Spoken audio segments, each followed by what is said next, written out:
Bonjour, docteur Swadaw Atoumani Ali. Bonjour, Monsieur Moussa Hussein. Vous êtes comorienne et présidente de l'association Africa Without Borders. Bienvenue sur le plateau des Nouvelles Aubes. Merci. Fin 2024, le cyclone Chido a frappé la partie occidentale de l'océan Indien, c'est-à-dire le sud-est de l'Afrique, dont l'île Mayotte en fait partie. Les conséquences ont été catastrophiques, surtout pour l'île de Mayotte, un département français situé à des milliers de kilomètres de l'Hexagone. Un territoire sur lequel les autorités comoriennes réclament la souveraineté. Donc, pour commencer, pouvez-vous nous situer l'île de Mayotte? L'île de Mayotte est située entre Madagascar et la côte de Mozambique. Elle se trouve précisément au cœur du canal de Mozambique. Elle est la quatrième île de l'archipel de Comores. Mais politiquement, l'île de Mayotte est connue comme département et région d'outre-mer français. Pouvez-vous nous parler un peu de l'histoire de l'archipel de Comores dont l'île Mayotte en fait partie? L'archipel de Comores a connu pas mal de changements politiques. Surtout au début, le système s'était constitué autour des dirigeants de cités nommés Fani à Mayotte et à Anjouan. À la Grande Comore, c'était l'effet Ouédia. Mais au XIIIe siècle, après l'arrivée des Shiraz venant de Kilwa, et le système a connu une modification car ces Shiraziens sont intégrés dans la cité par des mariages et ils ont établi le système de sultanat. À Mayotte, il y avait une instabilité politique car bien que la dynastie était héréditaire, mais des conflits entre les princes héritiers et les sultans ne manquaient pas, surtout entre 1680 vers 1800, même jusqu'à 1820, Mayotte a été envahie, pas seulement Mayotte, mais l'archipel de Comores a été envahi par des razzias malgaches. Mais comme Mayotte est très proche de Madagascar, il était exposé directement au danger. Et des razzias malgaches qui venaient aux Comores pour capturer des gens, pour les vendre aux Français comme esclaves ou bien dans le marché d'esclaves à Zanzibar. Il y a aussi des pirates européens qui pillaient les villes, les villages de Mayotte.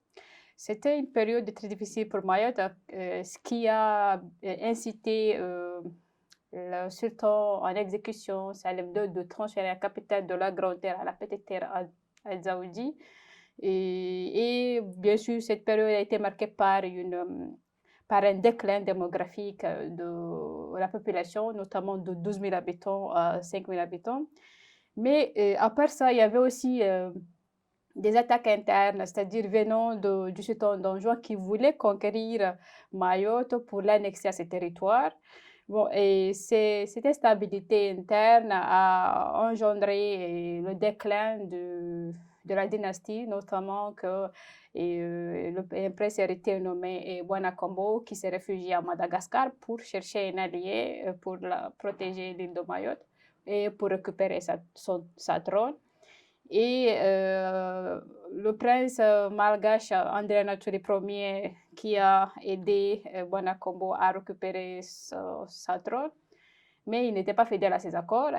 André Anatoly a pris le pouvoir, est devenu le roi de Mayotte. Mais à part tout ça, mais les attaques venant d'Anjouan persistaient, pardon, et ce qui a poussé le roi André Anatoly à chercher un allié. Et la France était aux environs, était à Madagascar, était à La Réunion. C'est à ce moment-là qu'ils ont signé un protectorat. Le roi André Anatoly voulait protéger l'île et ils ont signé le protectorat et Mayotte est devenu un protectorat français.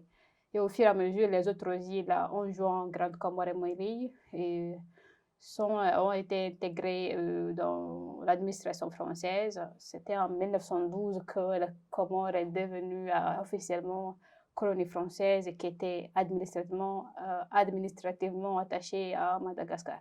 Comment l'île de Mayotte, qui faisait partie de l'archipel des Comores, qui était dirigé centralement ou bien disons unitairement, et se retrouve aujourd'hui rattachée à la France. Donc, quel est l'avènement de l'indépendance des Comores et le rattachement, disons, de la France et de l'île de Mayotte à la France? C'est l'histoire du référendum de décembre 1974, car vers 1960, C'était les années des indépendances. Suite au mouvement indépendantiste et à la résistance de la population, la France a organisé un référendum dans l'ensemble de l'archipel des Comores. Et les résultats ont montré que la population voulait l'indépendance parce que statistiquement, c'était à 94,4. Mais la France se mis à compter les voix de île par île, un acte qui ne figurait pas dans les négociations préalablement signées. Et les résultats de Mayotte étaient à 63,8% de la population qui a voté non. Ces résultats qui, entre parenthèses, reflétaient à l'acte de la transfert de la capitale de Dzaoudi. Dzaoudi, c'est Mayotte vers Moroni.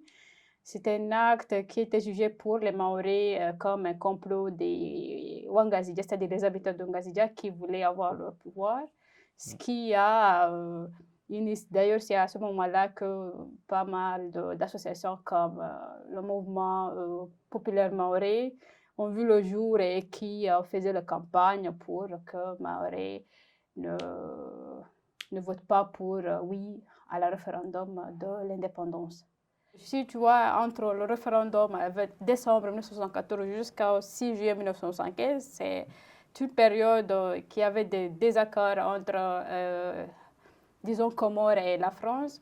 Suite à ces désaccords, le président de l'Assemblée générale, qui était Ahmed Abdallah Dramane, a proclamé l'indépendance. Mais la France a insisté toujours sur la garde de Mayotte, malgré les contestations, malgré les revendications des Comores et malgré les résolutions apportées par l'ONU sur cette question, qui jugeait nécessaire que la France doit respecter l'unité et l'intégrité territoriale de l'archipel de Comores et que la paix et la sécurité de la région reposent sur la souveraineté de Mayotte. Quelles sont les raisons stratégiques qui expliquent l'insistance de la France à maintenir Mayotte sous sa tutelle, malgré les contestations internationales et les revendications des autorités comoriennes sur l'île?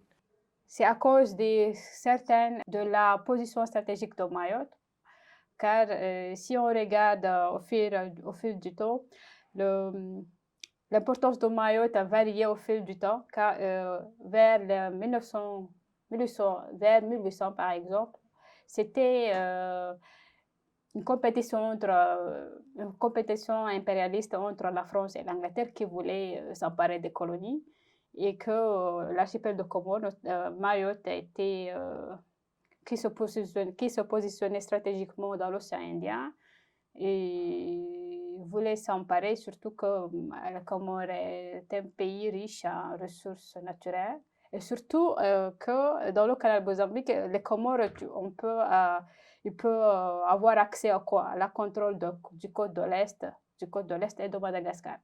Mais au fil du temps, vers les années de l'indépendance en 1970, l'enjeu concernait sur le passage du canal de Mozambique, notamment les passages pétroliers dans le canal de Mozambique, car la plupart, notamment, disons, 80% des pétroles consommés dans le monde venant du Golfe, passent dans le canal de Mozambique.